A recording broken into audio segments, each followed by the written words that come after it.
अगदी 2च मिनिटात तयार होणारा हा जिरावान पराठा एकदा ट्राय तर करून बघा, नक्की आवडेल. मुलांचा शाळेचा डब्बा असो किंवा सकाळचा पटकन होणारा हा नाश्ता एकदा ट्राय तर करून बघा. मुलं 100% डब्बा संपवून आणतील. तर चपातीला घेतो इतकं मी पीठ घेतलंय, त्याची इतकी जी पोळी आहे ती मी लाटून घेतली आहे. त्यावर थोडीशी लाल मिरची, थोडेसे जिरे आणि थोडंसं तेल टाकून तुम्हाला व्हिडिओमध्ये दाखवल्याप्रमाणे अशी फोल्ड करून घ्यायची त्रिकोणी आकारामध्ये आणि त्याच आकारामध्ये आपल्याला ती पोळी जी आहे ती लाटून घ्यायची पीठ लावून.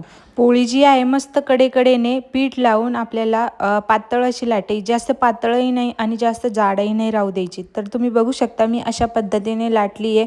त्यानंतर गरम तव्यावरती टाकून मस्त अशी खरपूस पोळी जी आहे ती तेल लावून किंवा तूप लावून तुम्ही भाजून घ्यायची. तुम्ही बघू शकता मस्त असा खरपूस असा आपला जिरावान पराठा तयार झालेला आहे. व्हिडिओ आवडल्यास लाईक, शेअर, सबस्क्राईब नक्की करा.